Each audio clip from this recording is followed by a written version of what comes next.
चरणों में श्री गोविंद प्रणाम आपके चरणों में सारे तीर्थ धाम आपके चरणों में हे गुरुदेव प्रणाम आपके चरणों में हे गुरुदेव प्रणाम आपके चरणों में।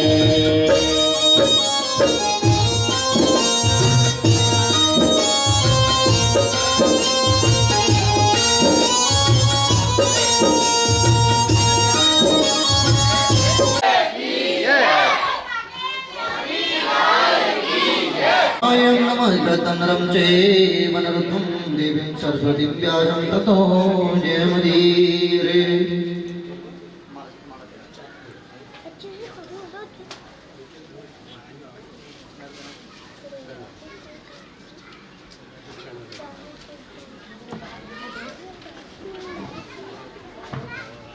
हाथ में थाली ले ले। ओम हरि ओम ज्वालामय नमः हरि ओम चंद्रमा मन सूर्य देव सूर्याय तव सोद्राभवेशकाश मुखादर जायत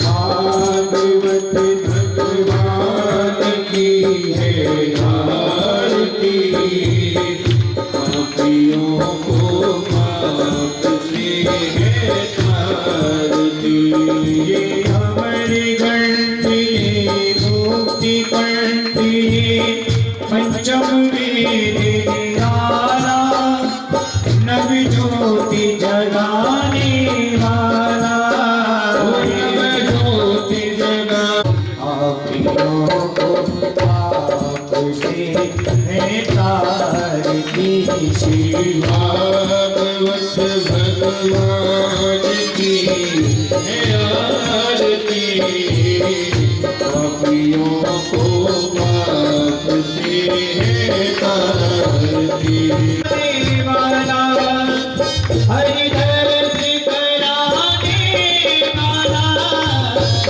शांति गीत भजन पुनीत पापों को मिटाने वाला हरि धरती कराने वाला ये सुख करनी ये दुख हरनी ये सुख करनी ये दुख हरनी श्री मधुसूदन की आरती पापियों को पाप से है तारती श्री भागवत भगवान बोले भगवती बोले शनि मार्ग बताने वाला बिगड़ी को बनाने वाला तोरे बोल जग बैठे बोल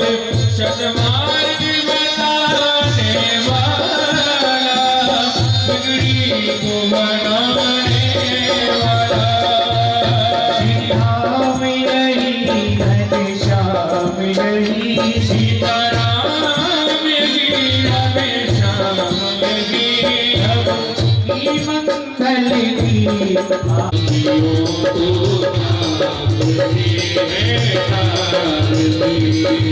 की पूरी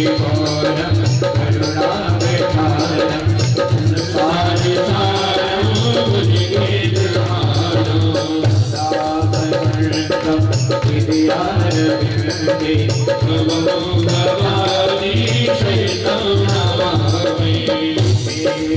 माता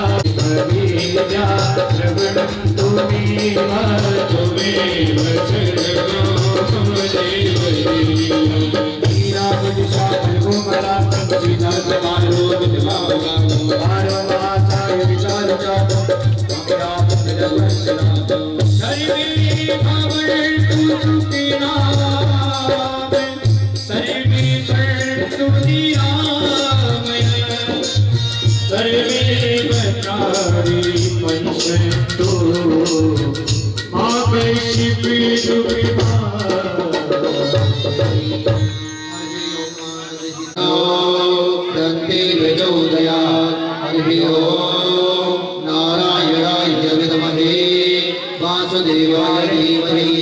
तन्नो विष्णुर्प्रचोदयात् हरिः ओं तत्पुरुषाय विद्महे महादेवाय धीमहि प्रभात तुलसी दलमंजरी त्वं पूजयामि जगदीश्वर मे प्रसीद नाना सुगंध पुष्पाणि मालालोर्भवानि च पुष्पाञ्जलि मया दत्त्वा हाडा परमेश्वरा पुष्पाणि समर्पयामि बोले श्रीमद् भागवत पुराण की जय हरि लाल की हरि लाल की खाने वाली की माजी महाराज की धर्म की अधर्म का प्राणियों में विश्व का गौ माता की हत्या सनातन धर्म की जय श्री राम नमः पार्वती पते हर हर महादेव चंद्र सर्वत्र वन्दते गुरुर्ब्रह्मा गुरुर्विष्णु गुरुदेवो महेश्वरः गुरुः साक्षात् परं ब्रह्म तस्मै श्री गुरुवे नमः अखण्डमण्डलाकारं गोविन्दाय नमो नमः गोविन्दाय नमो नमः देहं सदा परभवाग्नमवेष्टदोहम् तीर्थास्पदं शिविविराञ्चनुतं शरण्यम् प्रत्यार्थिहं प्रणतपालभवाब्धिपोतम् वन्दे वाणी को पवित्र करने के लिए मेरे गोविंद का 2 मिनट संकीर्तन करते हैं।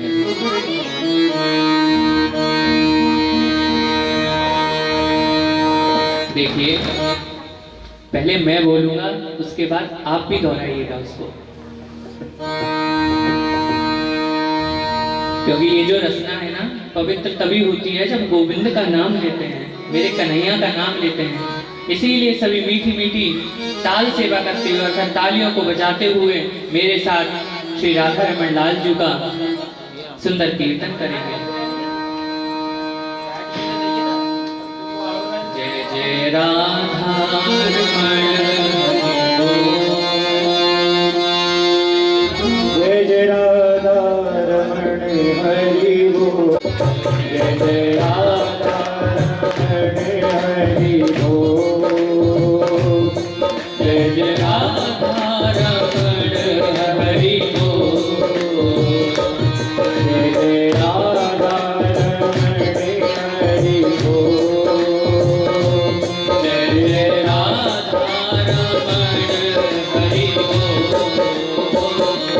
जय जय राधा रमण हरि बोल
आप इसको श्रवण करेंगे बड़े आनंद में हो जाएंगे। तो आइए कथा के महात्मा के प्रथम श्लोक को हम और आप सभी एक साथ दोहराएंगे। ये जो श्लोक है ये कई लोगों को तो याद भी होगा, और जिनको याद नहीं है वे मेरे साथ दोहराएंगे।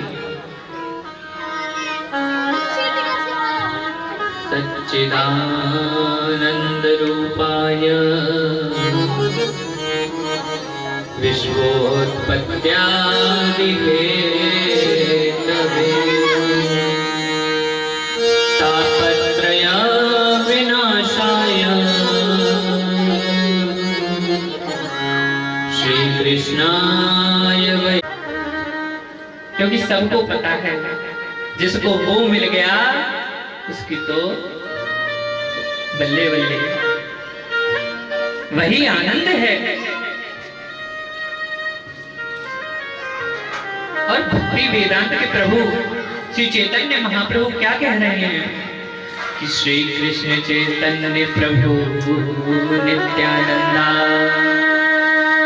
हरे कृष्ण हरे राम श्री राधे गोविंदा। जब ये अचेतन शरीर चेत अवस्था में आकर अर्थात जागकर श्री राधे गोविंद आदि का संकीर्तन करता है, फिर महाराज जी इसे जो आनंद प्राप्त होता है, पर आनंद का कोई विलोम शब्द नहीं, और होगा भी क्यों? क्योंकि वो तो स्वयं परमात्मा है। इसके बाद क्या कह रहे हैं? सच्चिदानंद रूपाय, ये परमात्मा का रूप है। देखो महाराज, रूप और स्वरूप में अंतर होता है। रूप वो जो हम हैं और स्वरूप वो जो लोगों को दिखाने के लिए बना। आनंद, सच्चित और आनंद यही परमात्मा है, पर लोगों को दिखाने के लिए वो क्या क्या बन जाता है? कभी कन्हैया बन जाता है, कभी राम बन जाता है, कभी वामन रूप में आ जाता है, कभी नरसिंह बन जाता है। महाराज दिखाने के लिए उस स्वरूप को धारण करता है।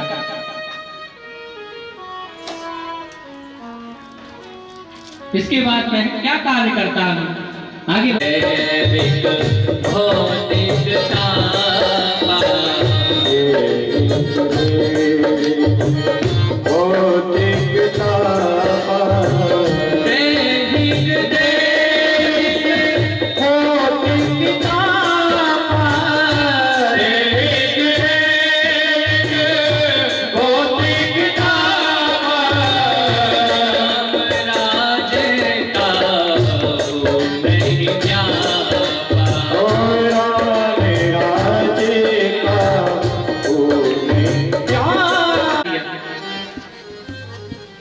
दैहिक दैविक भौतिक तापा और राम राज काबू नहीं। ये राम का राज किसी को नहीं मिला, यूं सोचो। हाँ, और श्री व्यास जी महाराज भी भागवत में लिख रहे हैं 3 प्रकार के ताप हैं। पहला आध्यात्मिक, दूसरा आदि दैविक और तीसरा आदि भौतिक। ये 3 प्रकार के ताप श्री वेद व्यास जी महाराज श्रीमद् भागवत महापुराण में लिखते हैं। अब आध्यात्मिक ताप को जाने। आध्यात्मिक ताप के अंतर्गत किस प्रकार के ताप आते हैं? आध्यात्मिक ताप वे ताप जिनके अंतर्गत आपको मन और शारीरिक पीड़ा होती है, शारीरिक ताप आते हैं, उनको कहते हैं आध्यात्मिक ताप। महाराज शारीरिक कौन कौन से? सभी को बताइए। तो महाराज जी सभी को लगा ही रहता है। कभी डायबिटीज हो जाना, कभी बुखार आ जाना, कभी खांसी जुकाम, नाना प्रकार के ताप लगे रहते हैं शरीर को। और मानसिक ताप ये तो कभी किसी का हटता ही नहीं। महाराज एक बार तो दवाई दूरी लेके ये जो ताप है ना, शारीरिक ताप, ये हट भी जाएगा, पर ये जो मानसिक ताप है महाराज ये कभी हटने वाला नहीं। ये तो सदैव व्यक्ति को घेरे रहता है।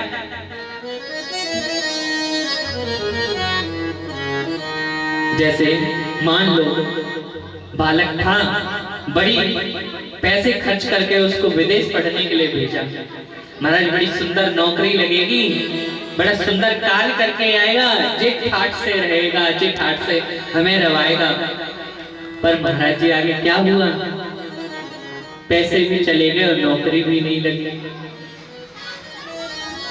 अब बताइए तो मन में कितनी पीड़ा होगी उन माता पिता को, और कितनी पीड़ा होगी उस बच्चे को, हैं?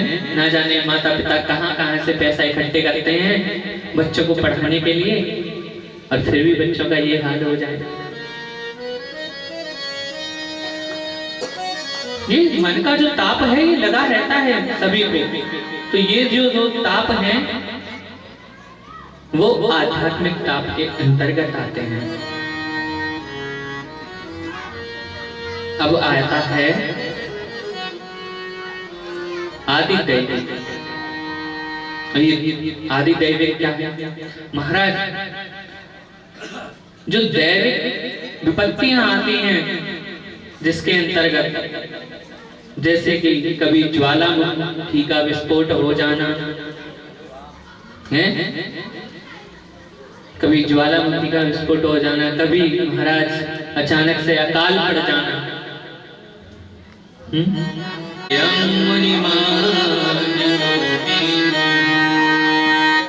दूसरे श्लोक में उन्होंने श्री सुखदेव जी की वंदना करी। यम प्रवचन मनुपेत मपेत कृत्यम द्वीपायनो गृहका कराजुहावा। जन्म लेते ही श्री सुखदेव जी महाराज वन को चल दिए।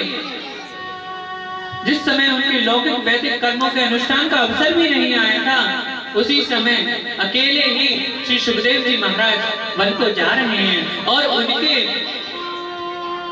पिता श्री व्यास जी महाराज वह से कातर होकर पुत्र पुत्र रुक जाओ पुकारते हुए उनके पीछे पीछे चले जा रहे हैं। पर भगवान के भजन में मग्न होने के कारण श्री सुखदेव जी महाराज ने कोई उत्तर नहीं दिया। उनकी ओर से वृक्षों ने उत्तर दिया, ये जो आपके पुत्र हैं श्री सुखदेव जी महाराज, इनका जन्म आपके आंगन में खेलने कूदने को नहीं हुआ है, इनका जन्म तो लोक कल्याण के लिए हुआ है। इसीलिए व्यास जी महाराज आप लौट जाइए।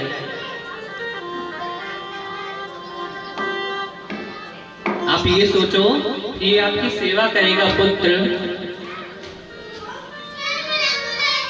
आपके आंगन में खेलेगा कूदेगा, तो इसलिए महाराज इस संत का जन्म नहीं हुआ, इस संत का जन्म तो लोक कल्याण के लिए हुआ। आगे कह रहे हैं, भक्ति ज्ञान विरागाप्तो विवेको वर्धते महान् सौधने किं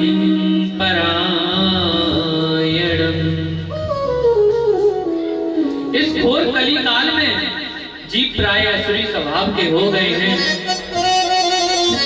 विविध क्लेशों से आक्रांत इन जीवों को शुद्ध दैविक शक्ति प्रदान करने का सर्वश्रेष्ठ उपाय क्या है?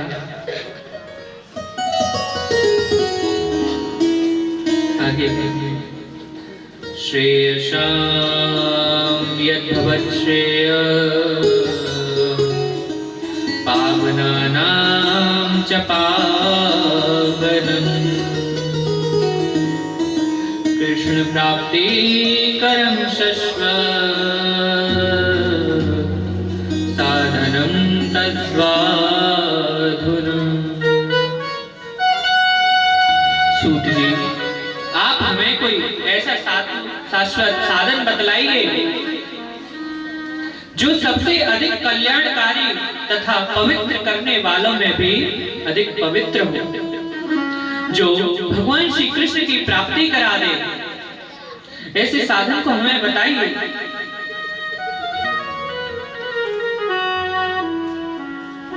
चिंतामणिर्लोक सुखम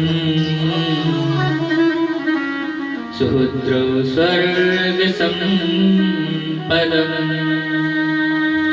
प्रयच्छति गुरुप्रीतो वैकुण्ठं योगी दुर्लभम्।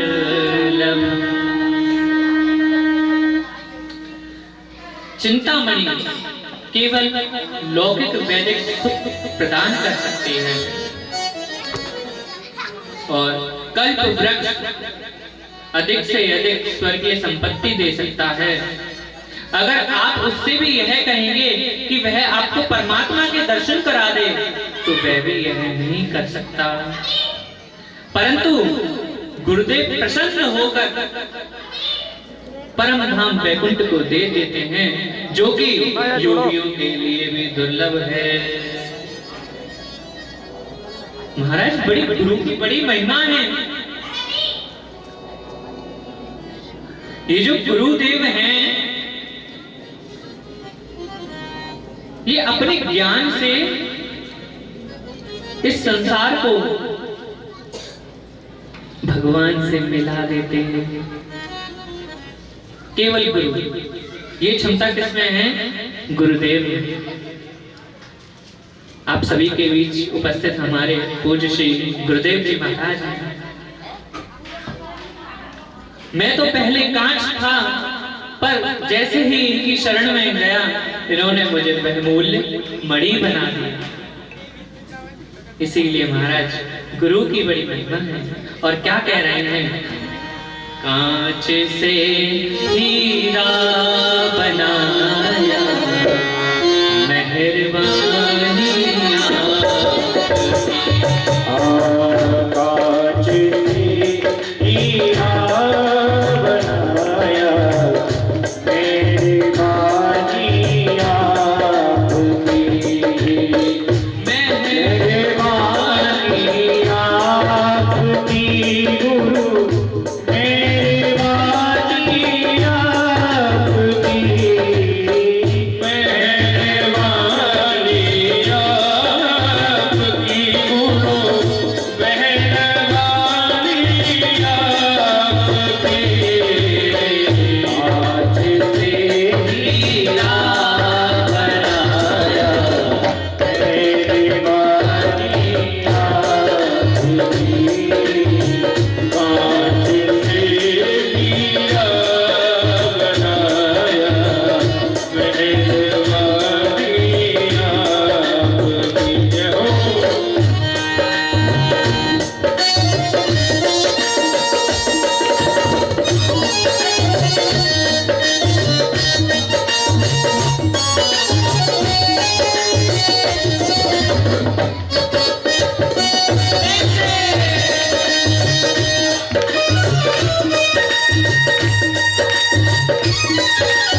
इतनी कृपा है गुरुदेव भगवान की।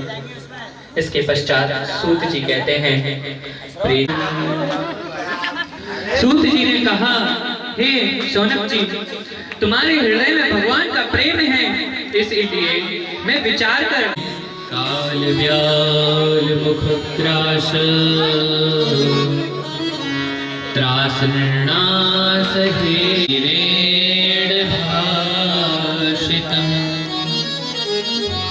श्री सुखदेव मुनि ने इस काल रूपी मुख के ग्रास होने के त्रास से, ये जो काल रूपी ये कलिकाल है, ये चल रहा है, ये एक सर्प है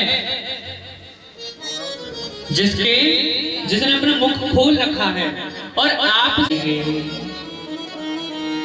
इसीलिए इस काल रूपी सर्प के मुख का ग्रास होने के त्रास से आत्यंतिक नाश करने के लिए श्रीमद् भागवत महापुराण का प्रवचन किया। और क्या कह रहे हैं, एतस्माद् परं किंचित् मनः शुद्धेन वेद्यते। सारे देव अमृत का कलश लेकर वहां पर प्रकट हो गए और श्री सुखदेव जी महाराज से क्या कहते हैं? वे कह रहे हैं कि हे श्री सुखदेव जी महाराज, देखिए हमारे पास अमृत का कलश है। क्या है हमारे पास? अमृत का कलश। और आपके पास क्या है? श्रीमद् भागवत। तो ये जो श्रीमद् भागवत कथा है, आप इसका रसपान आप किसको कराने वाले थे? परीक्षित को। किस लिए? ताकि उनकी मुक्ति हो जाए। इनको 7 दिन में तक्षक नाग दसने वाला है, इसलिए आप तो इन्हें क्या करा रहे हैं? श्रीमद् भागवत का दस्तावर की होनी चाहिए। आप किसी को 5 रुपए की चीज बेच रहे हो तो 5 रुपए मिलने ही तो चाहिए। मान लो आपकी चीज है 5 रुपए की और वो दे रहा है आपको 3 ही रुपया, तो महाराज ये क्या कोई हिसाब बना? घाटे में जाओगे कि नहीं? इसीलिए महाराज कहां कथा और कहां ये अमृत, आपको ये भी नहीं पता महाराज देवताओं कि ये जो अमृत है इसको पीकर राजा परीक्षित कब तक अमर रहेंगे? तो देवता कहते हैं हाँ हाँ, ये तब तक अमर रहेंगे जब तक इनके पुण्य रहेंगे। फिर पुण्य समाप्त होने के बाद ये फिर मनुष्य योनि में ही आ जाएंगे। महाराज मुक्ति फिर भी नहीं मिलने वाली।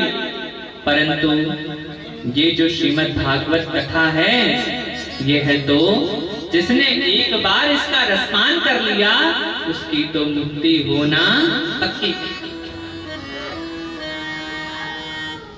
इसीलिए कहां कांच के समान तुम्हारा ये अमृत और कहां बहुमूल्य मणियों के समान ये श्रीमद् भागवत महापुराण। इसीलिए महाराज उस समय यह कहकर देवताओं की हंसी उड़ा दी।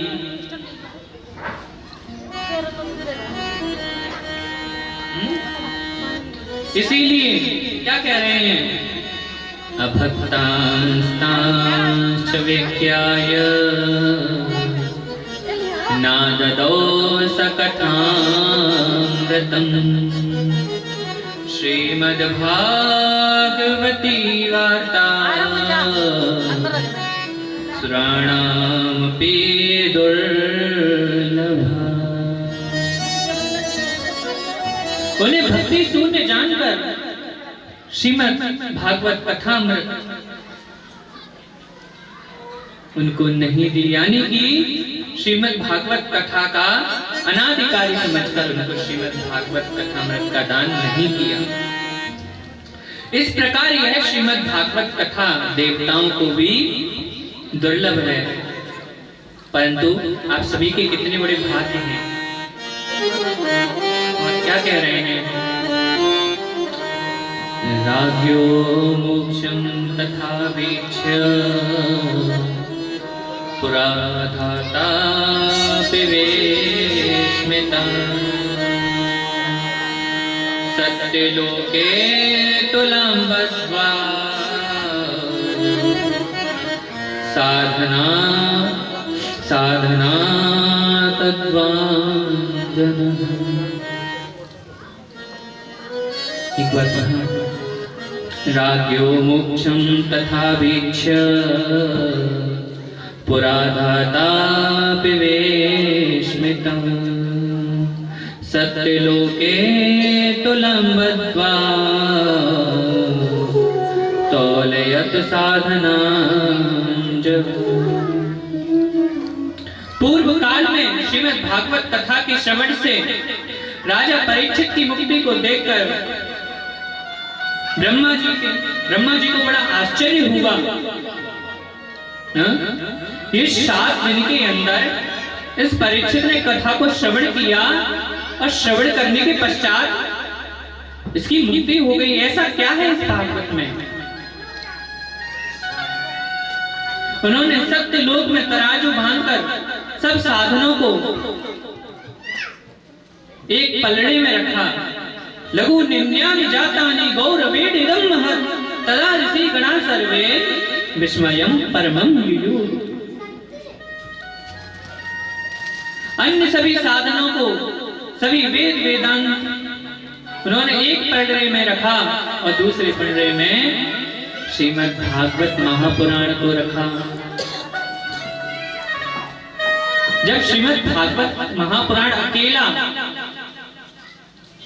इतना भारी था कि वो अपने गौरव के कारण नीचे रहा, वो पलड़ा उठा नहीं और अन्य सभी साधन उठ गए। महाराज तब बड़ा आश्चर्य हुआ ब्रह्मा जी और उन्होंने कह दिया, उन्होंने कलयुग में इस भगवत रूप भागवत शास्त्र को ही पढ़ने सुनने तत्काल मोक्ष देने वाला निश्चय किया। सप्ताहे श्रुतं चैत सर्वथा मुक्तिदायकम् सनकाद्यैः पुरा प्रोक्तं नारदाय दयापरे। सप्ताह विधि से श्रवण करने पर यह निश्चित भक्ति प्रदान करता है। पूर्व काल में इसे दरापरायण सनिकाद ने देव ऋषि नारद को सुनाया था। यद्यपि देव ऋषि नारद ने सबसे पहले ब्रह्मा जी के मुख से इसको श्रवण कर लिया था, तथापि सप्ताह श्रवण की विधि को उनको सनिकाद ने ही बताई। सोनक जी कहते हैं, लोक विग्रह मुक्तस्य नारदस्य स्थरस्य च विधिश्रेवः कुतः प्रीतो प्रीति संयोगः कुत्र ते सः। सौनक जी ने पूछा, सांसारिक प्रपंच से मुक्त एवं विचरणशील नारद जी ने यह सनकाद के साथ, सनकाद ऋषि के साथ उनका संयोग कहाँ हुआ?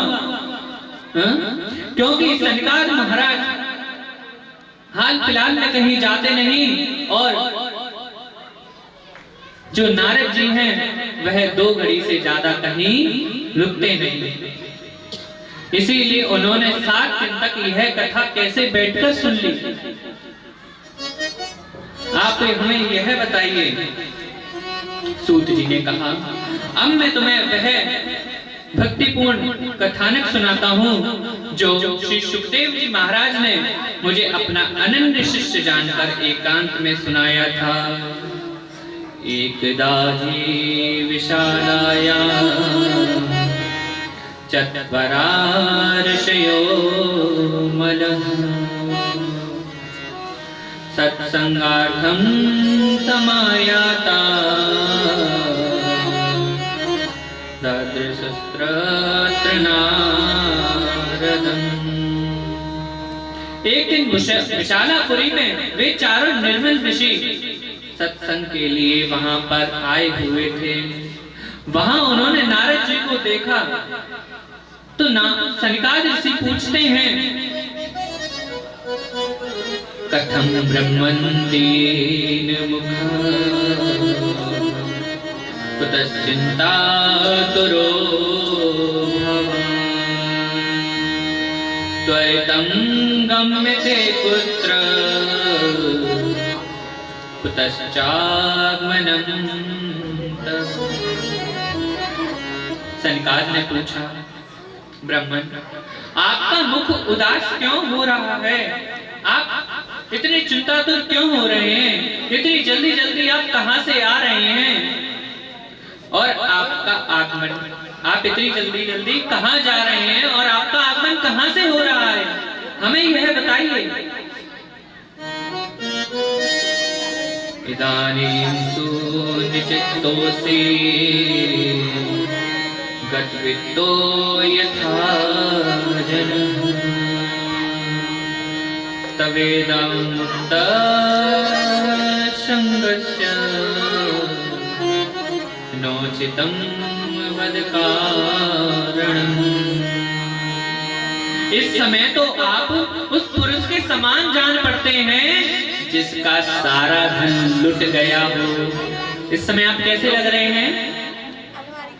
आप उस पुरुष के समान लग रहे हैं जिसका सारा धन लुट गया हो। आप जैसे आसक्त रहित पुरुषों के लिए है उचित नहीं है। इसका कारण बताइए। तब नारद जी ने कहा,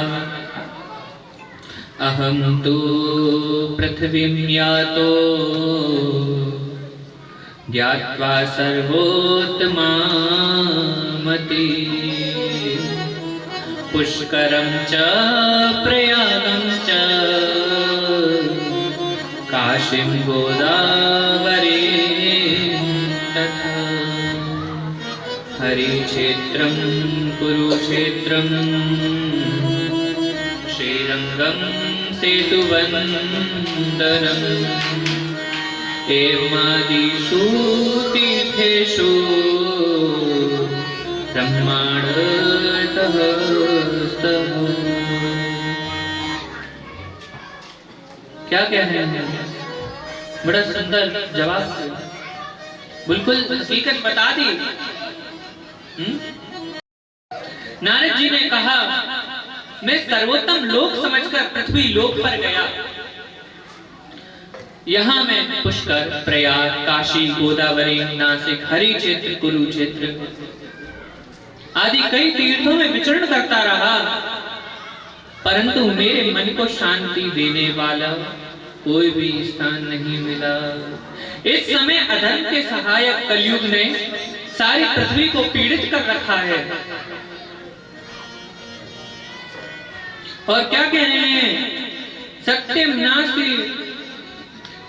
नास्ति तपहु शौचम दया दानम न विद्यते उदरम वर्णो जीवा वराका कूट भाषणम। अब यहाँ सत्य, तप, शौच, बाहर भीतर की पवित्रता, दया, दान आदि कुछ भी नहीं रहा। बेचारे जीव केवल अपना पेट पालने में लगे हुए हैं। वे असत्य भाषी, आलसी, मंद बुद्धि, भाग्यहीन हो गए हैं। देखने में वे विरक्त हैं, किंतु स्त्री धन आदि विक्रय करते हैं। तरुणी प्रभुता होंगे श्याल को बुद्धिदायक कन्या विप्रियणो लोभ दंपतीनां च कल्पनम्। घरों में स्त्रियों का राज्य है कि नहीं? घरों में स्त्रियों का राज्य है तो महाराज जी कहते हैं ये तो होना भी चाहिए। हाँ?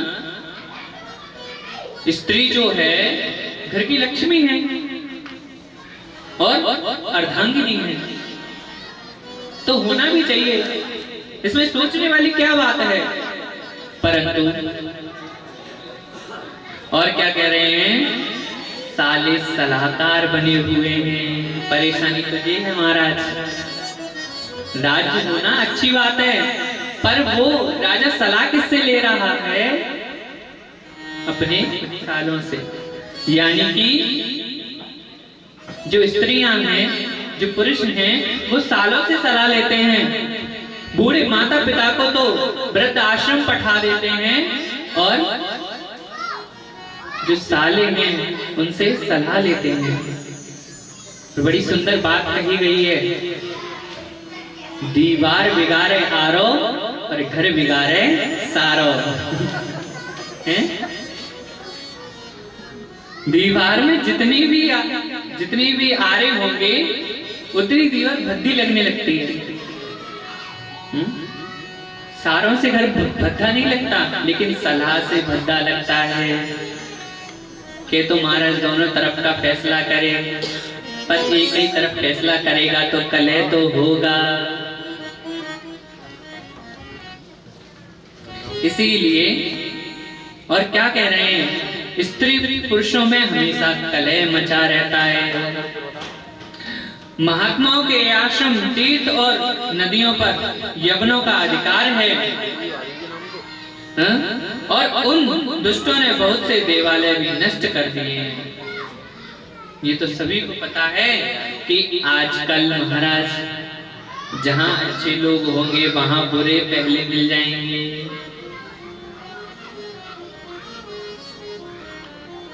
कम करो। मेरा नाम क्या है? मेरा नाम भक्ति है। मेरा नाम भक्ति है और मुझे बड़ा दुख है। तब नारद जी उससे कहते हैं, कुछ क्षण रुको, अभी तुम्हारे दुख का कारण जानते हैं। नारद जी ने ज्ञान दृष्टि से एक पल में सब कुछ जान लिया और भक्ति से कहने लगे,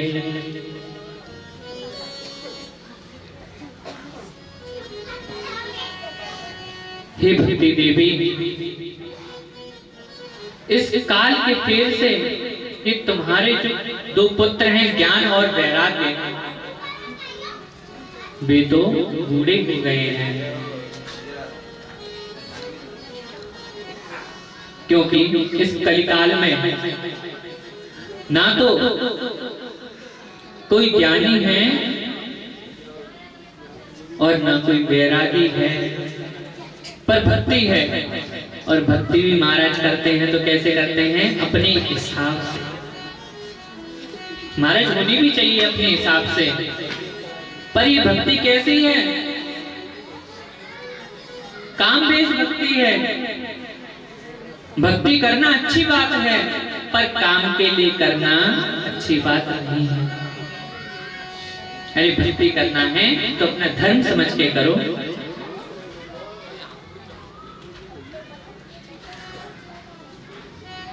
एक क्षण में सब कुछ बता दिया और उस युवती से कह रहे हैं, अपना परिचय दियो।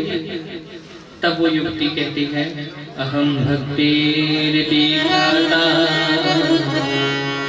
इमौ में तनयो मतौ ज्ञान वैराग्य न मानो काल योगेन जर्जरौ। युवती ने कहा, मेरा नाम भक्ति है। ये दोनों जो दो वृद्ध पुरुष हैं, ये मेरे पुत्र हैं ज्ञान और वैराग्य। समय के फेर से मैं जर्जर हो गई।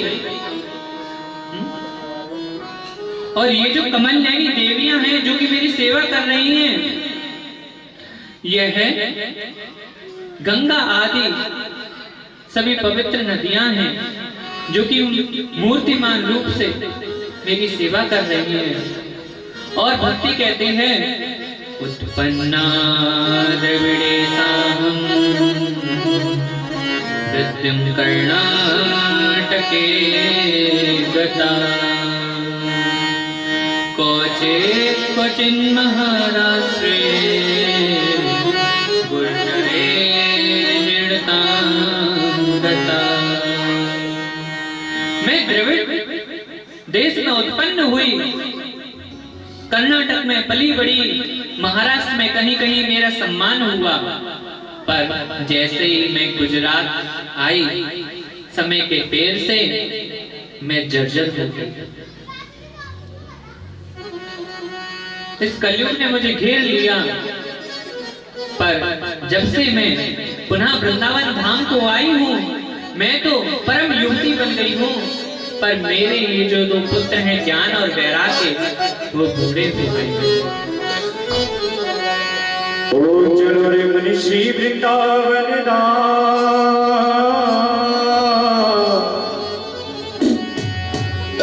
रटे राधा राधा नाम।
श्री वृंदावन बिहारी लाल की, श्री राधा रमण लाल की। एक बार जोरदार ताली बजा दीजिए संगीत वाले भैया।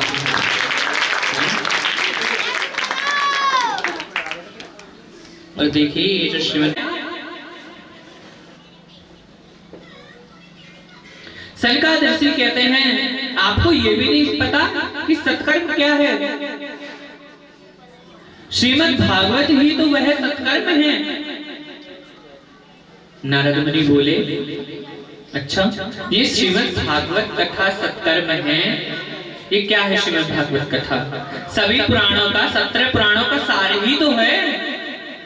और मैंने तो उन्हें वेद वेदांत चारों पुराण 17 पुराण उनको श्रवण करा दिए। ये तो सभी पुराणों का सार है। और तो और मैंने उनको गीता भी सुना दी, फिर भी उनकी मूर्छा नहीं खुली। तो ये बताओ इससे कैसे खुल जाएगी? सनकादिक बोले आपको हम 3 उदाहरण देते हैं। पहला, वृक्ष का सार क्या होता है? फल। क्या होता है? फल। सार ही तो है। और ये बताओ जो सुख फल को खाने में है, क्या वो सुख उसके डालियों को खाने में आएगा? है? क्या उतनी मीठी वो डालियां होंगी? हैं? क्या उसके पत्तों को खाने में इतना आनंद आएगा, उतना सुख मिलेगा? नहीं। अगर हम उसकी जड़ों को खाएंगे तो क्या हमें उतना आनंद आएगा? नहीं। क्या वो उतनी मीठी होगी? मीठा क्या होता है? फल। वो उसका सार है। दूसरा उदाहरण देते हैं, दूध का सार क्या है? उसको मथने पे ही तो मिलता है। पर जो स्वाद घी में होता है क्या वो दूध में होता है? जो कार्य घी कर सकता है वह कार्य क्या दूध कर सकता है? आप दूध से दीपक जला सकते हैं? नहीं। आप घी से दीपक तो जला सकते हैं पर दूध से नहीं जला सकते। तीसरा उदाहरण भी देते हैं। ये बताइए आप कि जो मजा, जो आनंद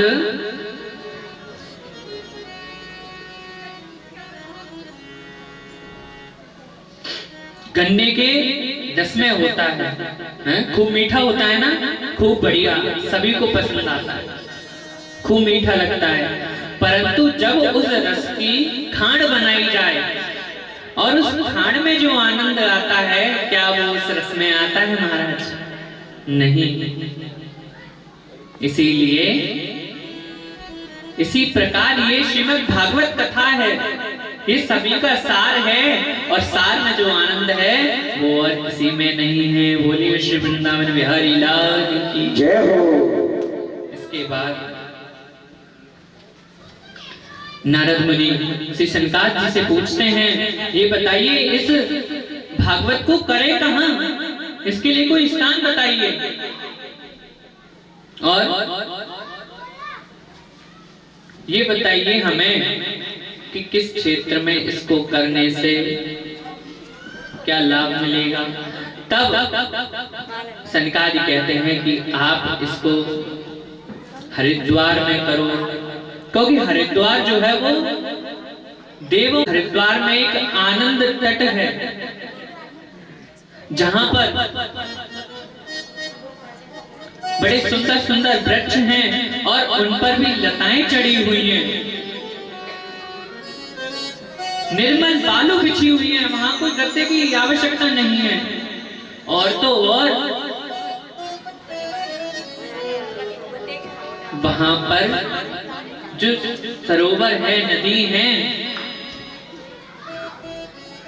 वहां पर पीले कमल पुष्प खिले रहते हैं। और एक और विशेषता बताएं, वहां के जो हिंसक पशु हैं और साधारण पशु हैं वे भी एक ही स्थान पर पानी पीते हैं। अब तो नारद जी महाराज बड़े प्रसन्न हो गए। नारद जी आनंद तट पर गए और वहां पर उन्होंने व्यास मंच का निर्माण किया और व्यास मंच का निर्माण करके चारों निर्मल ऋषियों को वहां पर आसीन किया, उनको बिठाया और सप्ताह श्रवण करने लगे। जैसे ही सभी को पता चला कि चारों निर्मल ऋषि भागवत कह रहे हैं, नारद जी श्रोता बने हुए हैं, तो तुरंत सभी जगहों से वहां के आसपास के जो मैदानी क्षेत्र के लोग थे वे सभी भी आ गए और सारे साधु संत आ रहे हैं भागवत कथा को श्रवण करने के लिए। बड़े बड़े ऋषि मुनि, बड़े बड़े पर्वत नदी सभी वहां पर पधार रहे हैं। और कौन कौन से ऋषि आ रहे हैं? भृगु वशिष्ठ गौतम मेधातिथिर्देवरदेवरातौ राम तथा गणेशो शाकुलो नृपुत्रा त्रिजला पिलाना योगेश्वरौ व्यास पराशरौ च छाया सुखोजा जलमुख्या सर्वेऽपि मुनिगणाः पुत्र शिष्या सर्वत्र विरहायुरे प्रणेम। अब तो भूलोक, देवलोक और ब्रह्मलोक सभी जगह इस कथा का हल्ला हो गया।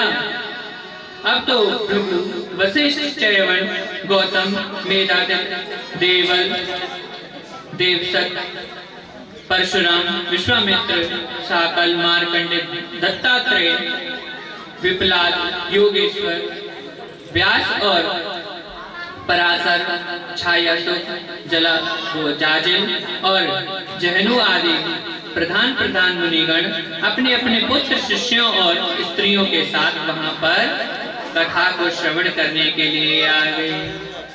और तो और इसके सिवा वेद, वेदांत, मंत्र, तंत्र, सहस्त्र पुराण और 6 शास्त्र भी मूर्तिमान होकर उपस्थित हो गए।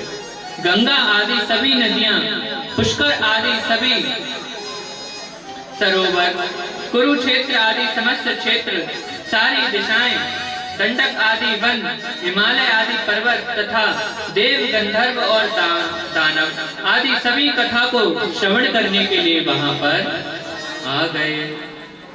और जो लोग अपने गौरव के कारण वहां पर नहीं आए थे, महर्षि भृगु उन्हें समझा बुझाकर ले आए। तब कथा सुनने के लिए ये दीक्षित होकर श्री कृष्ण परायण सनकादिक नारद जी के दिए हुए श्रेष्ठ आसन पर विराजमान हुए। श्रोताओं में वैष्णव और सन्यासी और ब्रह्मचारी लोग आगे बैठे और सबके आगे नारद जी बैठ गए।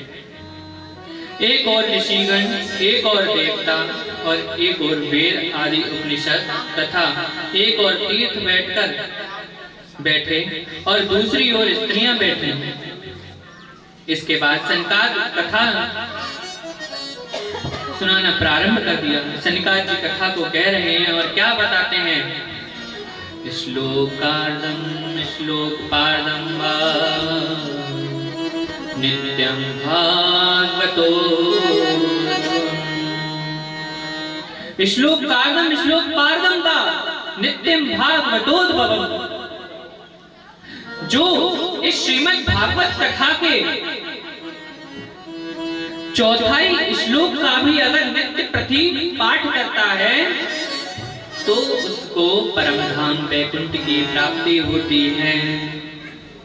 जो यज्ञ, बड़े बड़े राजसु यज्ञ, बड़े बड़े यज्ञ अनुष्ठान करने पर जो फल नहीं मिलता, वह केवल श्रीमद् भागवत महापुराण के श्रवण करने से मिल जाता है।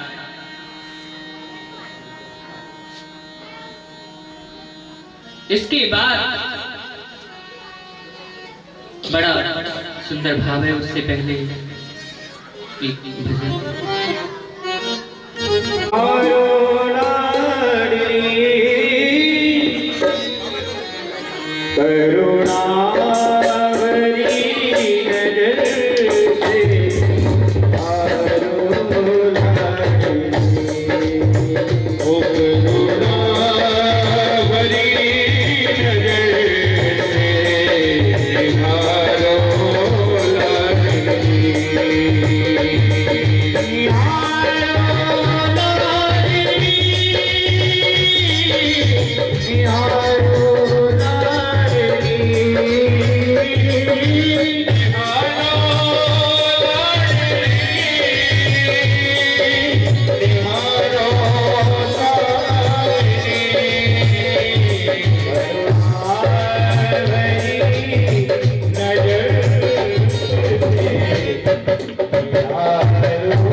हम किसी से कम नहीं। जयकारा लगे जोर से लगाओ, बोले राधा रानी सरकार की। तो अब कथा में प्रवेश करें। फिर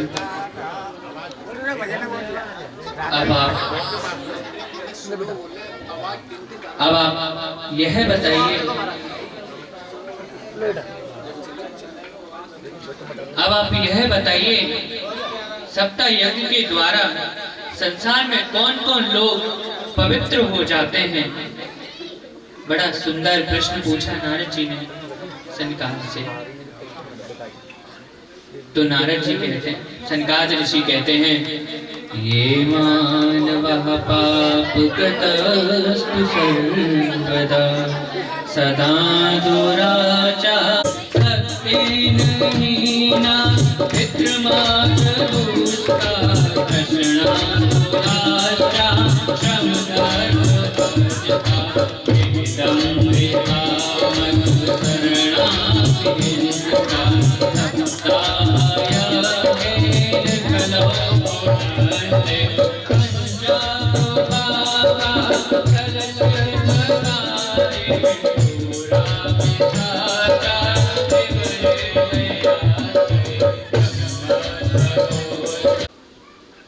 ऐसे व्यक्ति भी श्रीमद् भागवत कथा को श्रवण करने से मुक्त हो जाते हैं। ऐसे अधम लोग जो कि क्या कह रहे हैं, कायेन वाचा मनसा पिपातकम नित्यं प्रकुर्वन् सठा हटे दिए परस्वपुष्टा मलिना दुराशाय सप्ताह यज्ञेन करो पुनः। चाहे कितना बड़ा भी पापी हो, सत्कर्म तत्पर। पूर्व काल में तुंगभद्रा नदी के तट पर एक विद्वान आचार्य रहते थे जिनका नाम था आत्मदेव। बड़े पंडित ज्ञानी थे, बड़े विद्वान आचार्य थे। नित्य प्रति अपने यजमानों के घर में पूजा पाठ कराने के लिए जाते रहते थे। और उनकी जो पत्नी थी उसका नाम था धुंधली। महाराज जैसा नाम वैसा काम, नाम से भी धुंधली, काम से भी धुंधली। बड़ी काम काज करने में बड़ी होशियार थी, परंतु कुछ कमी थी कि पड़ोसन से कभी कभी चुगली करना, महाराज कभी जा पड़ोसन से लड़ना, कभी बगल वाली से लड़ना।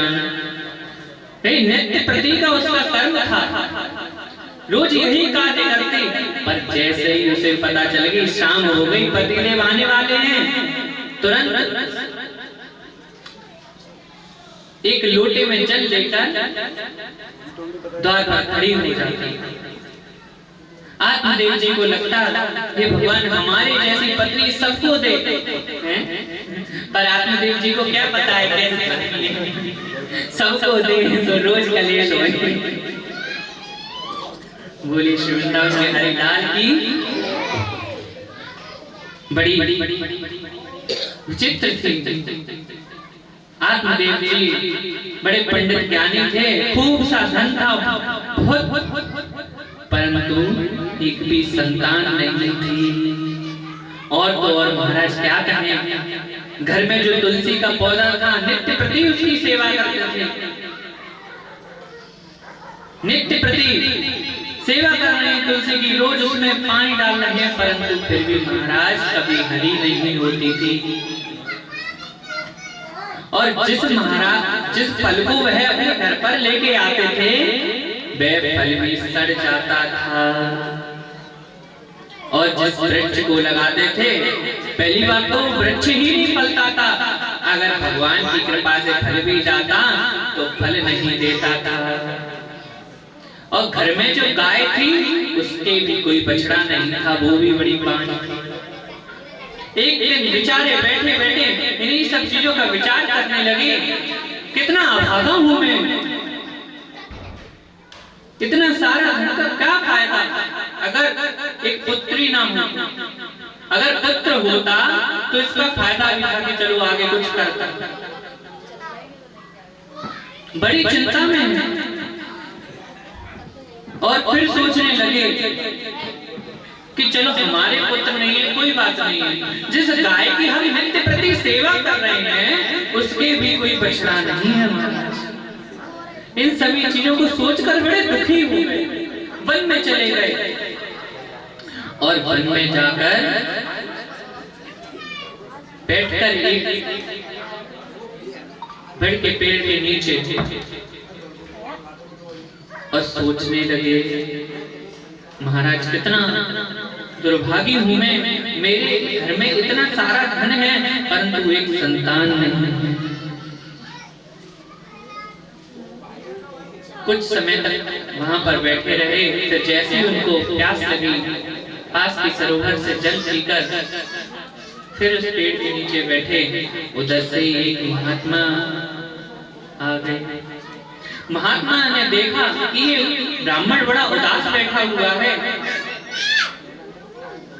तो उस ब्राह्मण के पास गए, उन आत्मदेव जी के पास गए और जाकर उनसे कहने लगे, हे महाराज, आप इतने बड़े विद्वान आचार्य जान पड़ते हैं और आप जैसे आचार्य के मुख पर ये दुख बिल्कुल शोभामान नहीं है, अपने दुख का कारण बताइए। तब आत्मदेव जी उसी से कहते हैं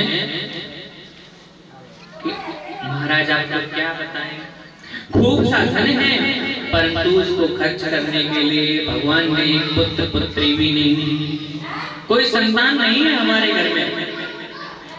चलो हमारे नहीं है परंतु जो हमारी गाय है जिसकी मैं नित्य प्रति सेवा कर रहा हूँ वो भी बांझ है। जिस तुलसी की मैं सेवा करता हूँ वो तुलसी भी कभी हरी नहीं रहती, और जिस वृक्ष को मैं लगाता हूँ उसमें कभी फल नहीं आते। कितना बड़ा अभागा हूँ, अपने आप को कोसने लगे। तब वह संत कहते हैं, महाराज, हे पंडित जी, हे ज्ञानी, आप क्या ये सोच रहे हैं, ये सब व्यर्थ की बातें हैं। और मैं तो कह रहा हूं संतान से आज तक किसी को सुख मिला ही नहीं। महाराज सगर के 60,000 पुत्र थे, क्या सुख मिला उन्हें संतान से। इसीलिए मेरी बात मानो, आप इस संतान के लोभ को छोड़ दो। तब आत्मदेव जी कहते हैं, मुझे पता थी आप जैसे बाबाओं के पास जाकर यही उदाहरण मिलेंगे, क्योंकि आपको तो कभी संतान से कभी खुशी मिली ही नहीं, आप क्या जानो। पर हमें पता है महाराज संतान क्या क्या करते हैं। अब मुझे तो आप ही संतान कैसे भी करके मुझे उपाय बताओ। जब बड़ा हट करने लगता है, हे महाराज, अगर मेरी संतान नहीं हुई तो मैं इस शिला पर अपना सर पटक पटक कर अपने प्राणों को त्याग दूंगा, अपने प्राणों को त्याग दूंगा। तब वे संत कहते हैं, रुकिए, अभी तुम्हारे ये जो आप सोच रहे हैं इसके दुख का कारण जानता हूँ। उन महात्मा ने अपनी अंतर्दृष्टि से देखा तो आत्मदेव जी से कहने लगे, हे आत्मदेव जी, आप तो कह रहे हैं मेरे संतान नहीं है, और मैं क्या देख रहा हूँ, आपके तो 7 जन्मों में संतान नहीं है।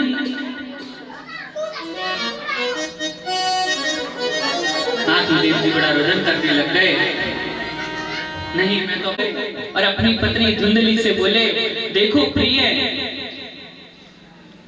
इस प्रकार से मैं वन में गया था, वहां मुझे संत ने ये फल दिया है, और अगर इसको तुम खा लोगी तो हमारे यहाँ पर भी सुंदर पुत्र होगा। धुंधली को दे दिया और अपने यजमानों के यहाँ चले गए। धुंधली बेचारी बैठी थी, तुरंत उसकी बहन आ गई वहां पर। धुंधली अपनी बहन से कहती है, हे बहन, तेरे जीजा जी ने यह फल दिया है और कह रहे हैं अगर मैं इसको पा लूंगी तो मेरे भी गर्भ में एक शिशु आ जाएगा। पर बहन, तू खुद गर्भवती है, तू बता कितना कष्ट होता है। बहन बोली, हाँ बहन, क्या बताऊं, बड़ा कष्ट होता है। धुंधली बोली, मुझे तो ये लग रहा है अगर सुखदेव जी जैसा हो गया तो 12 वर्ष तक गर्भ में रहा तो मेरी क्या हालत होगी। मैं बेचारी सीधी सादी, जो लोग मुझे ये पड़ोसी परेशान करते हैं, ये मुझे दबा के रखेंगे, मैं किसी से कुछ कह नहीं पाऊंगी। कितनी सीधी सादी है, कभी किसी से नहीं है। पर क्या पता सभी को भैया सबकी अम्मा तो यही है। इस प्रकार से सोचने लग गई, मैं काम नहीं कर पाऊंगी, मैं मेरे से चला नहीं जाएगा, मेरे से बैठा नहीं जाएगा। बड़ी इस प्रकार की बातों को सोचने लगी। अपनी बहन से बोली, बता बहन मैं क्या करूं? बहन बोली, काहे को इतनी दिक्कत पालू, मत पालू इतनी दिक्कत। अरे मैं भी तो गर्भवती हूँ, मेरे जो संतान होगी, क्योंकि मेरे यहाँ तो पहले से ही 6 पुत्र हैं और अभी एक बोले हुए, इसीलिए मेरी बात मानो, तुम इस फल को मत खाओ। मेरे घर में जो शिशु पल रहा है, समय पूरा होने पर मैं तुमको ये दे दूंगी और इसके बदले तुम मुझे थोड़ा सा धन दे देना। तुम्हारे यहाँ पर संतान नहीं है, मेरे यहाँ पर धन नहीं है, इसके बदले तुम मुझे थोड़ा सा धन दे देना, मैं तुम्हें संतान दे दूंगी। अब तुम्हारा जिंदगी बड़ी खुश हो गई कि चलो महाराज धन से ही काम हो जाएगा, कोई परेशानी झेलनी नहीं पड़ेगी।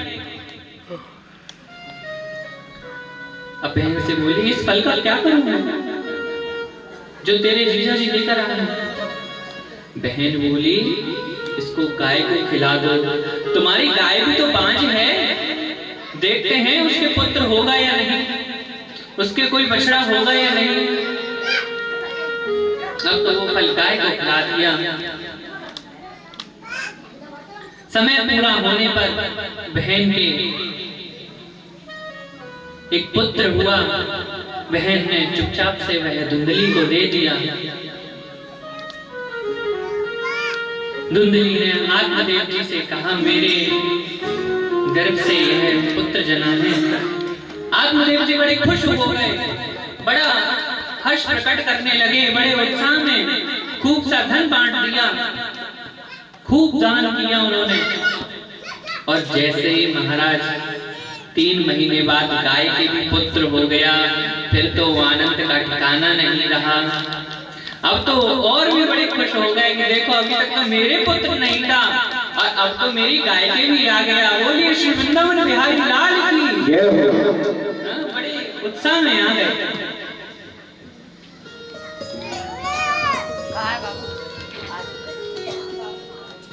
जो गाय से पुत्र उत्पन्न हुआ, उसका सारा शरीर मनुष्य जैसा था, केवल कान कैसे थे? गाय के जैसे, इसलिए उसका नाम गोकर्ण रख दिया गया। और जो धुंधली से उत्पन्न हुआ, उस पुत्र का नाम आत्मदेव रखने वाले थे। आत्मदेव ने सोचा मेरा नाम है आत्मदेव, इसका नाम रखूंगा परमात्मा देव। धुंधली बोली, महाराज जी आप तो 24 घंटा यही काम करो, कऊ काऊ का नाम रखो, कऊ काऊ का नाम रखो, परंतु ये मेरा पुत्र है, इसका नाम मुझे रख लेने दो। आत्मदेव जी ने कहा ठीक है, इतनी दिन तुमने पीड़ा सही है, अधिकार भी है तुम्हारा। धुंधली ने कहा मेरा नाम धुंधली है, मैं अपने पुत्र का नाम धुंधकारी रखती हूँ और उसका नाम धुंधकारी रख दिया। आगे गोकर्ण पंडितो ज्ञानी धुंधकारी महाफला। गोकर्ण जी महाराज दोनों पुत्र बड़े हुए। गोकर्ण जी महाराज तो पंडित ज्ञानी बन गए और तीर्थों में विचरण करने के लिए चले गए। और जो धुंधकारी था वह महाखल बन गया, इतना उद्दंडी बन गया, नित्य जुआ खेलता, मदिरा पान करता, ऐसा निष्ठुर, इतना खल। और माता पिता भी उसको ताजते नहीं थे। क्यों? भैया एक ही है महाराज जी, ये जो एक पुत्र होता है इसको बड़ा संभाल के रखना चाहिए। अगर समय पर इसको उचित शिक्षा मिल गई तो ये तो तुम्हारा उद्धार करा देगा। अगर समय पर इसको ताशा ना गया महाराज तो ये तुम्हें किसी लायक नहीं छोड़ेगा। बड़ा इतना खल, इतना उद्दंडी, नित्य प्रति जुए खेलता, नित्य प्रति मदिरा पान करता, अब तो महाराज वैश्यों के यहाँ पर जाने लगा। आत्मदेव जी का सारा धन उसने खर्च कर दिया। एक दिन आत्मदेव जी से बोला, सुनो, मेरे पास बिल्कुल धन नहीं बचा है, मुझे थोड़ा सा धन दो। आत्मदेव जी बोले कि अब तुम ये धन मत मांगो, तुमने सारा धन खर्च कर दिया, मैं तुम्हें कुछ नहीं दूंगा, क्योंकि तुम्हें धन दे भी दें तो तुम क्या करोगे, उसका सदुपयोग थोड़ी करोगे, तुम तो अपने जुए शराब में इसी में लगा दोगे। आत्मदेव जी ने धन नहीं दिया।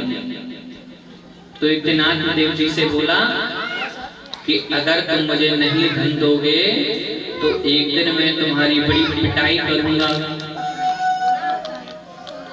आत्मदेव जी बड़े चिंतित हो गए और सोचने लगे, उस संत ने सही कहा था, इससे तो पुत्र नहीं होता तो ज्यादा अच्छा होता, ऐसे पुत्र से क्या फायदा है।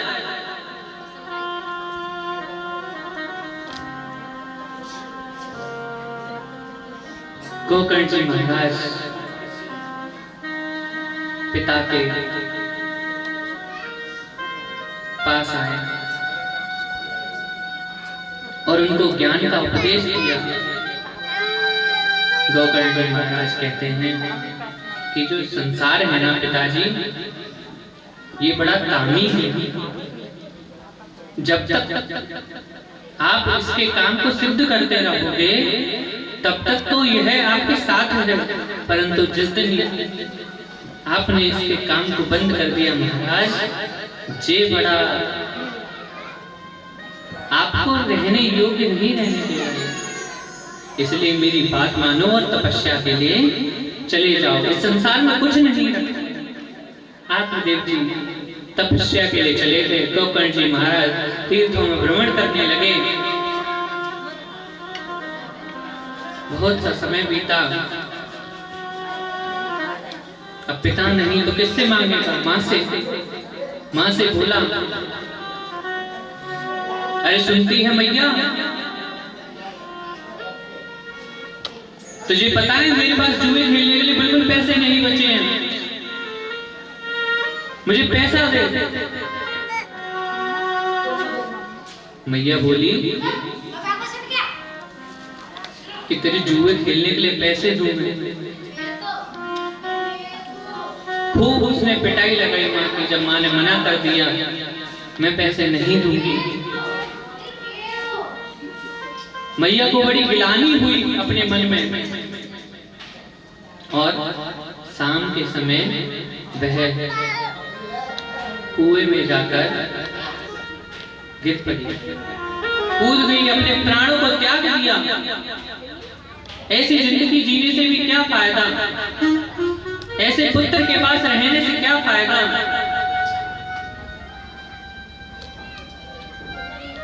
अब तो धुंधकारी और भी खुश हो गए। अभी तक तो महाराज माता पिता की याद थी, इसलिए वैश्यों के पास जाता था, अब वैश्यों को अपने घर में ले आया।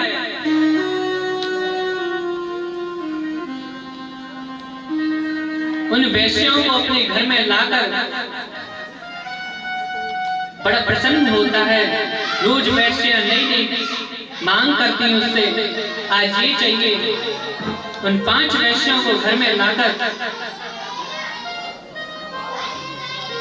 वैश्य नित्य प्रति उससे आज ये चाहिए, आज वो चाहिए। उनको तो भैया रोज नया श्रृंगार।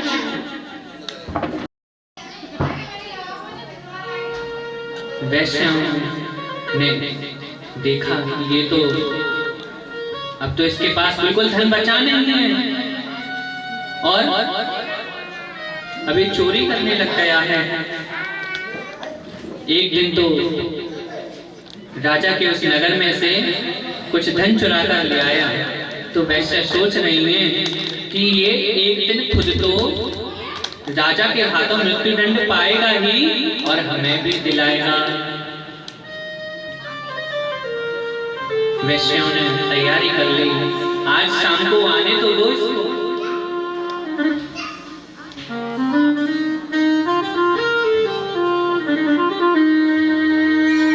तुरंत जैसे शाम के समय धन चुराकर घर पे लेके आया, वैश्यों ने खूब सारी मदिरा पिलाई। मदिरा पिलाने के बाद उसको चारपाई पर बांध दिया और अब उसका गला दबाया।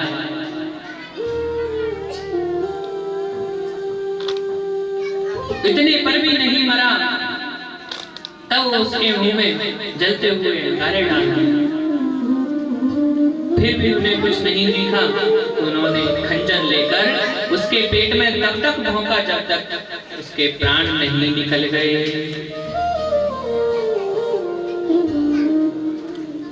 अब तो वैश्य कुछ समय तक उसके घर में रही और उस धुंधकारी के शरीर को लेकर घर के आंगन में गाड़ दिया। जो व्यक्ति अकाल मृत्यु मरते हैं वह प्रेत बन जाते हैं। अपने नए नए घरों में चली गई, क्योंकि वे कहाँ एक जगह रुकने वाली है। उनकी तो यही वृत्ति है, यही उनका स्वभाव है। अब तो महाराज जी धुंधकारी प्रेत बन गए। गोकर्ण जी महाराज एक दिन अपने घर में आए। घर में जैसे ही गोकर्ण जी महाराज आए, जो इतने ज्यादा बड़े संत होते हैं ना, वो ज्यादा भीड़ भाड़ पसंद नहीं करते। इसीलिए बताया गया है 3 चीज, क्या क्या? पहला संत का क्षण, दूसरा अन्न का कण, और तीसरा समय। इसको कभी बर्बाद मत करो। जिसने संतों का समय बर्बाद किया, आप संतों के पास जाते हैं तो उनसे फालतू के प्रश्न मत करो, व्यर्थ की बातें मत करो कि मेरी फैक्ट्री कैसे चलेगी, आप उसका कोई उपाय बता दो। ये मेरा ये मकान जो 1 मंजिल का बन रहा है वो 2 मंजिल का कैसे हुआ। खूब तो महाराज मैं पूजा करती हूँ। ये व्यर्थ के प्रश्न उनसे नहीं करने चाहिए। अगर संतों से कुछ प्रश्न करना ही है तो ये करो, महाराज परमात्मा की प्राप्ति कैसे होगी, आप यह बताइए। दूसरा अन्न का कण, महाराज उतना ही अन्न खाओ जितना आप खा सकते हो। ये थालियों में बर्बाद होता है, ये बहुत गलत है। और तीसरा समय, जिसने समय का सम्मान किया, समय ने उसका बड़ा सम्मान किया। अब तो महाराज ये संत जो आते हैं रात्रि में ही आते हैं। गोकर्ण जी महाराज रात्रि के समय अपने घर पर आए और घर पर आकर भजन में बैठ गए। जैसे ही भजन में बैठकर अपने नेत्रों को बंद किया, उसके सामने, उनके सामने कभी भैंसा बनकर, कभी भेड़ बनकर, नाना प्रकार के रूप धरकर वह प्रेत आने लगा। बोल सकता नहीं था क्योंकि पाप ही इतने ज्यादा थे। इतने पाप करने के बाद भी कोई बोल पाएगा? जिसने माता पिता को इतना दुख दिया, जिसने सदैव जुआ खेला, मदिरा पान करी, मांस भक्षण किया, ब्राह्मण होके भी। तुरंत गोकर्ण जी महाराज ने अपनी कमंडल से जल लेकर मंत्र पढ़कर उस प्रेत आत्मा के ऊपर छिड़क दिया। उन मंत्रों के प्रभाव से, उस मंत्र सिद्धि जल से उसके कुछ पाप नष्ट हो गए और वह बोलने लगा। और क्या कह रहा है? अहम भ्राता तदेष्मि। क्या कह रहा है? भ्राता तदिस्मि अहम भ्राता तदीयोऽस्मि धुन्धकारी नामतः स्वकीनेव देशेण ब्रह्मत्वं नास्तिं दया मया। बड़ा सुंदर बोला। कहता है, वह प्रेत कहता है, मैं तुम्हारा भाई धुंधकारी हूं, जिसने अपने ब्राह्मणत्व को नष्ट करके सदैव दुराचार का पालन किया। मैंने ब्राह्मण होकर भी मदिरा पान करी, मांस भक्षण किया। एक तो हाल फिलहाल में ये ब्राह्मण कुल में जन्म मिलने वाला नहीं है, और इतने बड़े भाग्यों से मिल भी गया। मैंने उस ब्राह्मण कुल में जन्म लेकर भी क्या अच्छे कार्य किए। वैश्यों को लिया और उन्हीं वैश्यों ने मुझे मार दिया। और सही बताऊं भैया, तो उन वैश्यों ने नहीं मारा, मुझे मारने वाले मेरे कर्म हैं। जैसे कर्म करोगे वैसा ही फल मिलेगा। परंतु भैया क्या बताऊं, बड़ी परेशानी होती है।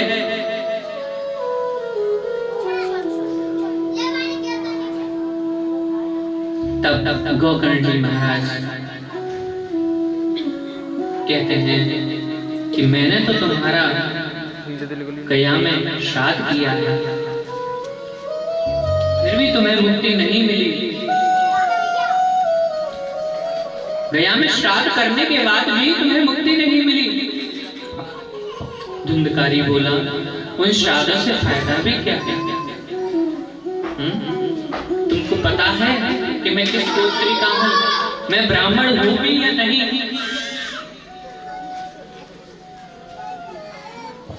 अगर मेरे नाम से तुमने श्राद्ध किया तो क्या वो लग गया? जब तक गोत्र न पता हो तब तक श्राद्ध कैसे लगेगा? अब तो महाराज धुंधकारी कहने लगा, हे भैया मेरी मुक्ति का साधन ढूंढो। गोकर्ण जी महाराज ने कहा कि अभी तो तुम अपने स्थान पर जाओ, मैं प्रातः ही तुम्हारे मुक्ति के साधन को पता करता हूं। प्रातः ही गोकर्ण जी महाराज सभा में आए और सभा में आते ही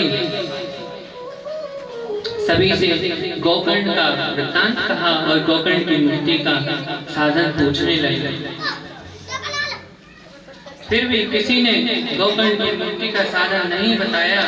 तब गोकर्ण जी महाराज ने सूर्य नारायण भगवान की स्तुति करी।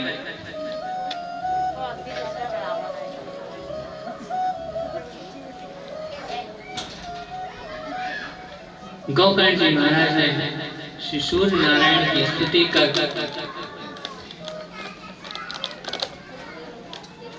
स्तुति करी। सूर्य नारायण भगवान वहां प्रकट हो गए और गोकर्ण जी महाराज ने धुंधकारी की मुक्ति का साधन उनसे पूछा। तब श्री सूर्य नारायण भगवान कहते हैं, श्रीमद्भागवतान्ते सप्ताहं वाचनं कुरु इति सूर्यवचन। तब सूर्य नारायण भगवान कहते हैं कि तुम सप्ताह विधि से श्रीमद् भागवत महापुराण का पाठ करो और उसी के प्रभाव से धुंधकारी को मुक्ति मिल जाएगी। गोकर्ण जी महाराज बोले, वह तो प्रेत योनि में है और प्रेत योनि में होके वह एक जगह कैसे रुकेगा? क्योंकि ये हवा तो प्रेतों को उड़ाती रहती है। पवन के प्रवाह से वह प्रेत कहीं चला जाएगा। आज इस स्थान पर तो उसमें उस धुंधकारी को बिठाना। ऐसा ही हुआ। श्रीमद् भागवत कथा प्रारंभ हुई। धुंधकारी उस बांस में प्रवेश कर गया। पहले दिन की कथा हुई। पहली गठरी तक बांस फट गया, दूसरे दिन की कथा हुई, दूसरी गठरी तक बांस फट गया, तीसरे दिन की कथा हुई, तीसरी गठरी तक बांस फट गया। जैसे ही 7वें दिन की कथा संपूर्ण हुई, महाराज 7 गठरी तक वह बांस फट गया और राम से आवाज हुई मानो किसी ने कोई पटाखा चलाया हो। अब तो सभी लोग इधर उधर देखने लगे और देखते ही देखते उस बांस में से सुंदर देवता रूपी धुंधकारी पीतांबर पहने हुए प्रकट हो गया। तुरंत भगवान के पास उसको लेने के लिए आ गए और उसको विमान में बिठाने लगे। तब गोकर्ण जी उन सभी देव पार्षदों से कहते हैं कि आप इसको कैसे ले जा सकते हैं? अगर आप इसको ले जा सकते हैं तो हमें भी लेके जाइए। श्रीमद् भागवत कथा तो इसके साथ साथ हमने भी श्रवण करी है। तब पार्षद कहते हैं कि आपने भी श्रीमद् भागवत कथा श्रवण की है, ये तो बात सत्य है, पर इस धुंधकारी की तरह नहीं करी है। क्यों? क्योंकि इसने सप्ताविधि से श्रीमद् भागवत कथा को श्रवण किया है। इसने तो प्रेत होकर भी श्रीमद् भागवत कथा को श्रवण किया, न अन्न खाया न जल पान किया, निर्जला होकर इसने श्रीमद् भागवत कथा को श्रवण किया है एक ही स्थान पर बैठकर। इसीलिए हम इसको लेने के लिए आए हैं। और इसी प्रकार आप भी अगर श्रीमद् भागवत कथा को श्रवण करेंगे इसी सप्ताहविधि से, तो आपको भी भगवान लेने के लिए आएंगे। बोले श्री वृंदावन बिहारी लाल की जय। उस समय देव पार्षद उसको लेके चले गए। अब तो गोकर्ण जी महाराज ने भी सप्ताहविधि से द्वारा श्रीमद् भागवत कथा को श्रवण किया। स्वयं साक्षात मेरे गोविंद अपना विमान लेकर आए और सभी को अपने विमान में बिठाकर ले गए। बोलिए श्री वृंदावन बिहारी लाल की। अब हमारे परम पूज्य गुरु भाई श्री राकेशानंद जी अपने मुखारविंद से कुछ शब्द सोच रही है खर्च जहाँ करेंगे, घर में जाएंगे सास बहू को चटापट खेलेंगे या आवाज यहाँ कहेंगे खर्च करें। यहाँ कर जाओगी तो घर में भी चटापट नहीं होगी। इसलिए जोर से बोले राधा रानी सरकार की। देखो कितनी आवाज है, सब छुपा के रख रहे हैं। लेकिन बहुत सुंदर महादेव नगर की मेरी बहन बेटियां इतनी अच्छी आज भव्य कलश यात्रा निकाली। बड़ा ही सुंदर लग रहा था दृश्य। और ज्यादा समय नहीं है, हमारे व्यास जी महाराज जो का आपका ही बालक है, आपके महादेव नगर का ही आपने एक बालक को भगवान के चरणों में लगा दिया। सबकी सहयोग है ये जोरदार ताली बजनी चाहिए। बोलो व्यास जी महाराज की। और बड़ी मीठी मीठी धुन पे जो संगीत भजन सुना रहे हैं हमारे रजत जी की पूरी टीम, हमारे बालक हैं, इनके लिए भी जोरदार ताली बजाओ एक बार। क्योंकि बिना दूध और पूरा ही दे दे तो हम घी नहीं मिलाओगे ना तो आनंद नहीं आता है। बिना संगीत के कथा भी रोचक नहीं होती है। देखो ये बड़े भाग्य की बात है, जैसा कि हमारे व्यास जी ने बोला था कि भाग्यो दयेन बहुजन्म समझतेन सत्संगम चलवते पुरुषा याद आवाई। उसमें बड़े बड़े भाग्य की बात होती है। और पड़ोस के अबू आ नहीं पाए, कोई न कोई काम लग गया उन्हें, क्योंकि उनके भाग्य में आज की कथा लिखी नहीं थी। ये भाग्य की बात है। और ये जहाँ भी कीर्तन हो, भजन हो, कथा हो, वहां पे जरूर जाना चाहिए। कलयुग में तो कहते हैं ना, कलयुग केवल नाम आधार है। भगवान का नाम लेने से उद्धार हो जाता है इस कलयुग में। इसलिए कलयुग अच्छा है। क्यों कि भगवान की प्राप्ति केवल भजन और कथा से हो जाती है। लेकिन भैया इतनी बढ़िया पैसे की कथा मिल रही है, बता जाओ टिकट लगी है मेरी बहन बेटी आई है, कोई टिकट लगी है आने की नहीं ना। और ये भी आएंगे, अमीर आवे हो या गरीब आवे हो, जहाँ सभी आए, अमीर भी आए गरीब भी आए, चारों तरफ से दरवाजे, जाते घुसे आओ आते घुसे आओ, फिर ना आए पाए। आ जान तो कोई अच्छी सी डांसर हमारे कौन सी भी चौधरी है, सपना चौधरी आ जान तो मार काट है जाएंगे, पुलिस लगावनी पड़ेगी, पैसा दे के लात भूसा खा के बाहर आ गए। लेकिन कथा में नहीं आएंगे। लेकिन कथा में आओ ना, इसके लिए उम्र नहीं होती है। बहुत से लोग आगे कर लेंगे भजन, बुढ़ापे में कर लेंगे, बुढ़ापे में नाती पोतन ने कंधा पे लटका के घूम रहे हैं, फिर की ना के पहुंच रहे हैं, लेकिन कथा में नहीं आवे। मुझसे कहो चलो कथा सुने आओ, वहाँ महादेव नगर में हेरेंगे। अरे चलते तो हते, बहू ने ये छोरा पकड़ा हुआ है और बड़ा भारी हो रहा हो, ऐसे ऐसे बहाने ढूंढे महाराज। कथा में भजन नहीं करते लोग। 4 वर्ष के ध्रुव ने भगवान को पा लिया, 7 वर्ष के प्रहलाद ने भगवान को पा लिया, तो हम तुम बहाने नहीं करने चाहिए। तो एक सरल जी अंत में है, इसलिए आरती की तैयारी होगी। बड़े आनंद के संग देखो, कथा सुनो तो बड़े आनंद के संग जय जयकार करो, तालियां बजाओ, नाचो, है ना, जब भी भगवान प्रसन्न होते हैं।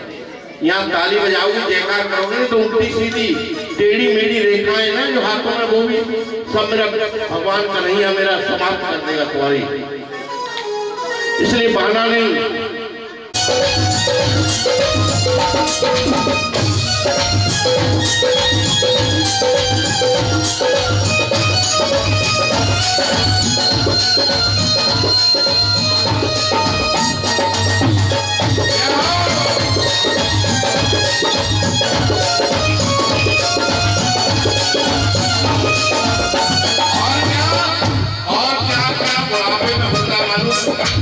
महाराज बुढ़ापे में बड़े बड़े रोग लग जावे, ईगो कम करते थोड़ा।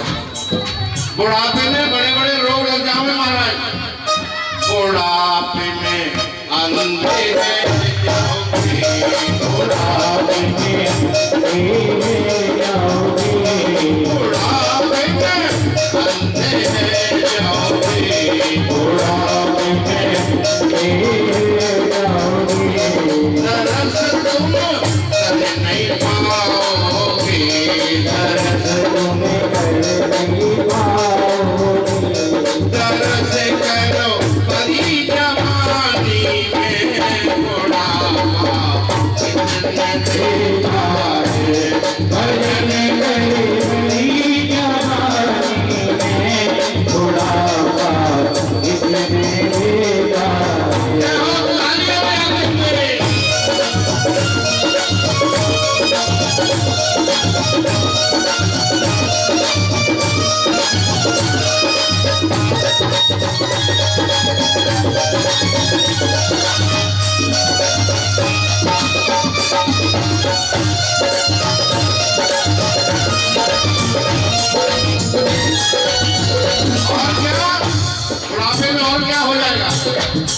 बुढ़ापे में नंगे जाओगे, बुढ़ापे में नंगे जाओगे, बुढ़ापे में नंगे जाओगे, बुढ़ापे में नंगे जाओगे, तीर्थ तुम कर नहीं पाओगे, तीर्थ तुम कर नहीं पाओगे, तीर्थ करो बड़ी जवानी में, बुढ़ापा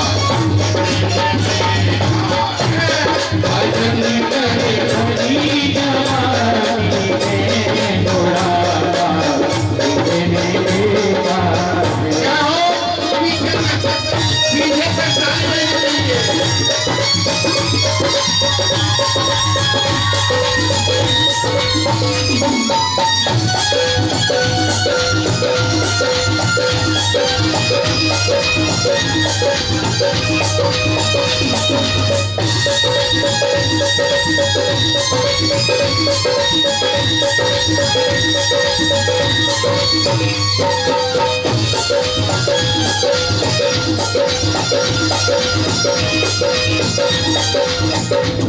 और क्या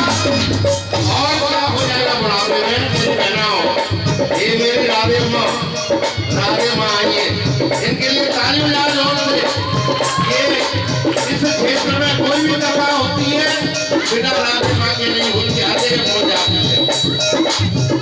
बुढ़ापे में क्या हो जाएगा? बुढ़ापे में डूले जाओगे, बुढ़ापे में डूले जाओगे, बुढ़ापे में डूले जाओगे, बुढ़ापे में डूले जाओगे।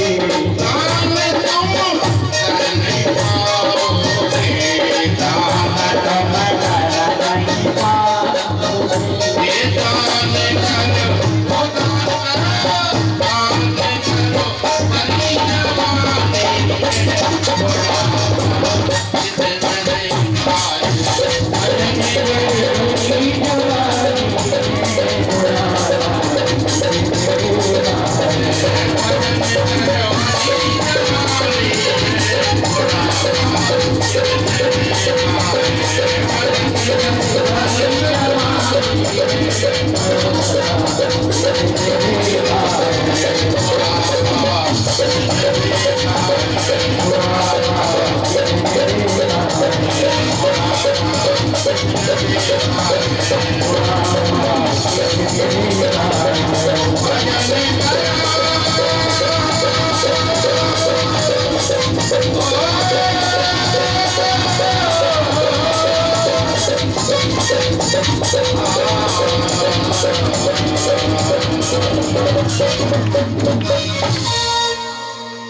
भजन करो, बोलो भजन करो,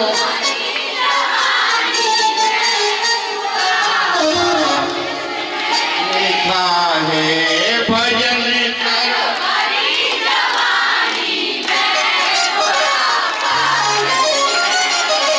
बोलो वृंदावन बिहारी लाल की। यही बनती है, जब सब बोलेंगे जब ही आनंद आता है। एक बार ब्यास जी के लिए जोरदार बोले, बोले ब्यास जी महाराज की। हमारी खर्च की आवाज है।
हरे नाथ के प्यारे तुम हो।